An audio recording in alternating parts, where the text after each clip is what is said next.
You ever see blue police lights strobing through your own window and realize right then you don't actually know which side you're on? Because that's how it started, at least for me. My teenage daughter Lily was standing on our front lawn, eyes red and raw, a cop holding her by the wrist like she was about to bolt, even though her feet were planted, and all she could manage was a shaky, embarrassed cry.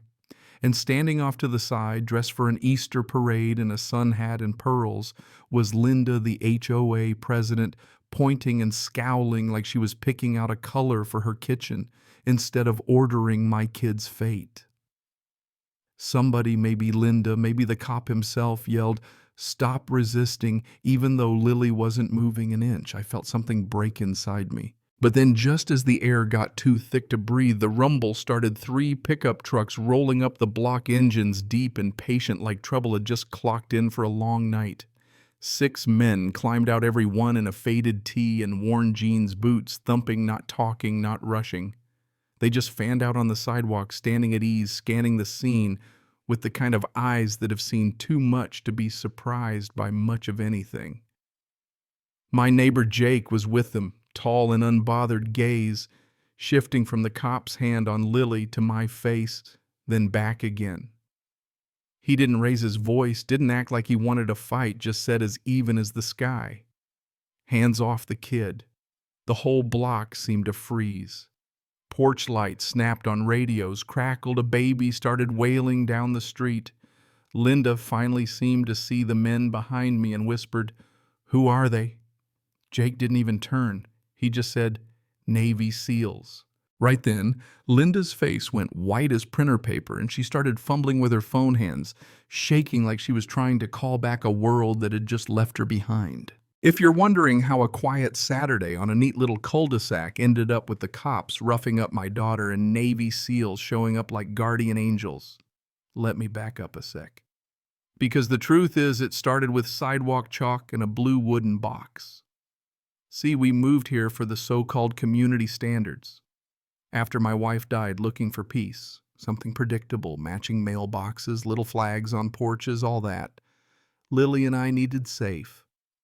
But I learned pretty quick sometimes standards are just invisible fences, and you don't even see them till you trip. It was a bright spring morning. Lily sat cross-legged at the end of our driveway, bucket of chalk beside her, scribbling a big, smiling sun, then writing in giant block letters, "You matter." She said it was for Mrs. Alvarez, who'd been lost since her husband died. Other kids slowed down to look. The mail carrier snapped a photo. By dinner, a fluorescent orange slip was stuck to our door. Violation unapproved pavement markings. Remove within 24 hours or be fined. I actually laughed. Chalk it rains. But inside the mailbox were 3 more notes, all rolled up tight. Our trash cans were visible, our grass was off by 1.25 inches, and this one really got me. The little blue pantry Lily had built with her own hands was an unauthorized exterior structure. That pantry, her blessing box, stood at the edge of the lawn, stuffed with cans of soup, toothpaste, notebooks, whatever we could spare. Sometimes people left notes instead of food. "Thank you, I needed hope today." I emailed the HOA board, tried to be polite, used my teacher voice since I teach middle school science and know how to talk, so folks listen. I explained the chalk the box offered to compromise. The reply came quick from President Linda, 9 lines of no, each more rigid than the last. So we scrubbed the chalk, tucked away the trash, measured the grass with a tape measure, even sanded and painted the blessing box approved community color, which according to the HOA was some mix of lake mist and pebble sky. I ended up with something that looked like a bruise. I thought we'd done enough, but it never was. The next week, a windstorm hit and knocked down a neighbor's branch. Lily called out, "Don't move, we'll help." And suddenly Jake, the neighbor I'd barely met, showed up, lifted the heaviest limbs, and his dog Ranger lay down next to Lily like he belonged to her. When we finished, old Mr. Whitaker had tears in his eyes. "You kids saved me a call I didn't know how to make." Jake just nodded, said, "Call anyway next time. We like helping. No speeches, no fuss, just kindness in work boots." But 2 days later, another HOA letter unsafe ladder use observed. All maintenance must be by licensed vendors. Unapproved group assistance activity. I read it out loud to Ranger, who just tilted his head like he felt sorry for us. What's group assistance? Lily asked. Helping, I answered. But we didn't stop, we just got quieter about it. The blessing box kept getting restocked. Mrs. Alvarez started leaving oranges in the basket. Our block got softer, like kindness had found a secret path. Then one night a little girl named Ava from down the street came by the box. Her dad lost his job, her mom said it was temporary, but Ava just stood there, hand on a jar of peanut butter, not sure what to do. Lily filled a tote with snacks and crayons and a toothbrush, set it at Ava's feet and said, "It's for you." Sometimes the only thing people can leave is the weight they carried. Ava's eyes went huge. Her mom rushed up apologizing, thanking us, not sure what the rules were. Lily just said, "There's only one rule. Be kind." They laughed a little, and I thought that would be the end. But the next day, a thin envelope, cease and desist, remove the structure, stop distributing food, public nuisance. I held that letter and wanted to scream. Lily bit her lip until it turned white. "What if we asked more people to help?" she whispered. "We could have a blessing box party. Show them kindness isn't scary." Every rule said no. My heart said, "Don't teach your daughter to shrink," so I said yes. Saturday at noon, we'd restock. No tents, no music, just lemonade and folding tables. Jake said his friends might stop by after a cookout. I didn't know what that meant. I do now. Neighbors brought cans, cereal little soaps. Mail carrier left a case of mac and cheese. There was laughter, quiet tears, and hugs. But at 12:27, here came Linda Clipboard, first board members flanking her like bodyguards. Unapproved event, she sniffed. "It's not an event," I said, "just folks helping neighbors. Your lawn meets the sidewalk. Liability. We'll move it onto our yard. Remove the box."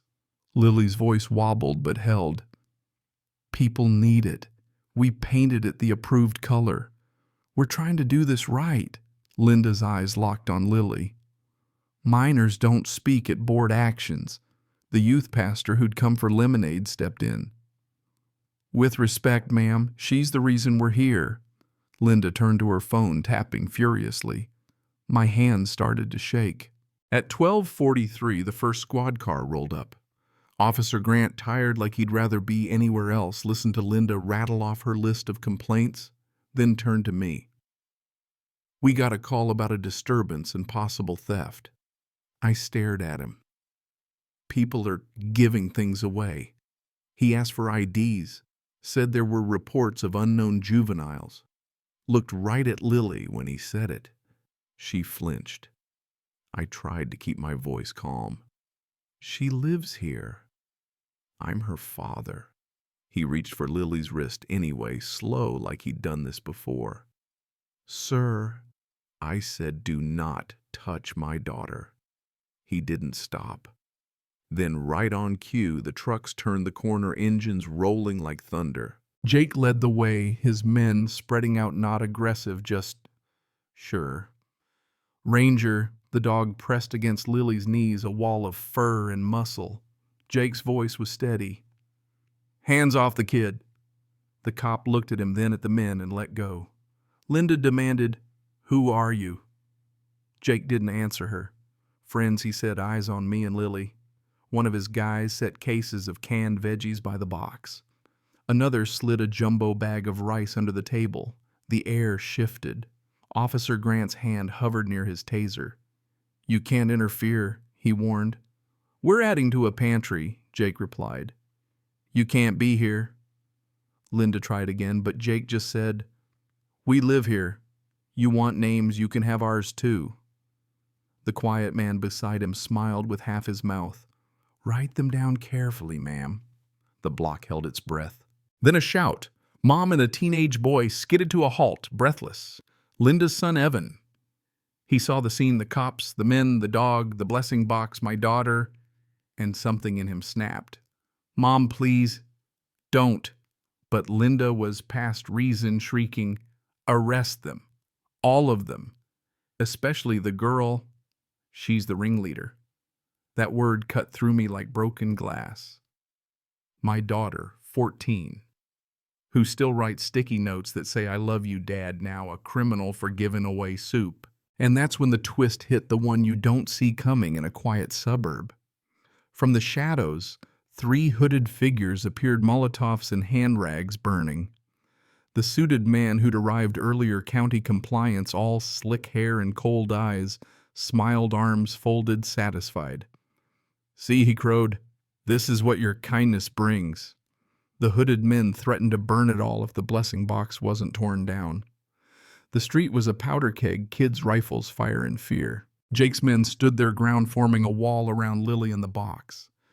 One of the hooded men hurled a bottle. Jake snatched it out of the air flames, licking his knuckles, and hurled it into the dirt. The crowd gasped. Then just as the second bottle left a hand, another seal caught it, snuffing the rag with a boot. Neighbors screamed, cops yelled, but the seals never budged. That's when Evan, Linda's own son, ran to Lily's side. "If you burn that box, you'll burn me too," he shouted, standing between my daughter and chaos. And just like that, the spell broke. The other hooded men hesitated, then dropped their bottles. The crowd surged. Neighbors stepped forward one by one. "Arrest me too if kindness is a crime." Suddenly, the tactical team wasn't sure who to point their rifles at. Officers lowered their weapons. The suited man's voice turned shrill, pulling out a court order. "Tear it down, now." But then, because the night still had more madness to give, a black SUV arrived, doors opened, and a woman rushed out, baby in arms, 2 kids clinging to her jeans. "Please," she sobbed, "don't take it down. We need that box." Her son pointed at the blessing box.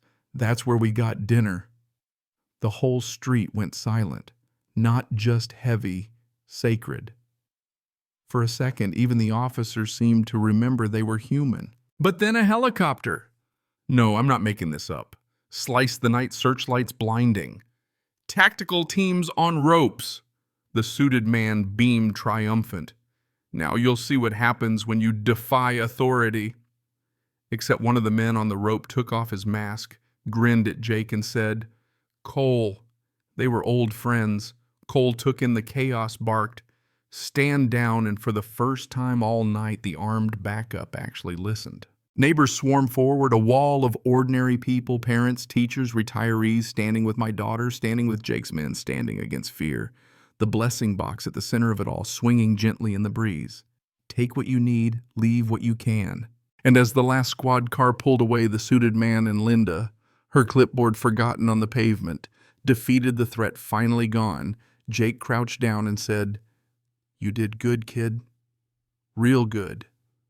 I hugged Lily tight, the whole street buzzing with gratitude and relief. For one night, we weren't just matching lawns and matching mailboxes. We were a community. And I realized kindness, actual messy, rule-breaking kindness, survived. So yeah, that's my story. And if you're sitting there thinking this could never happen on your block, well, you haven't met the right neighbors or maybe the wrong HOA president. Tell me, where are you watching from? And do you think kindness can survive where you live? Because tonight it did here. Drop a comment. Share your story. What's right? What's wrong? What's justice where you are? I want to know.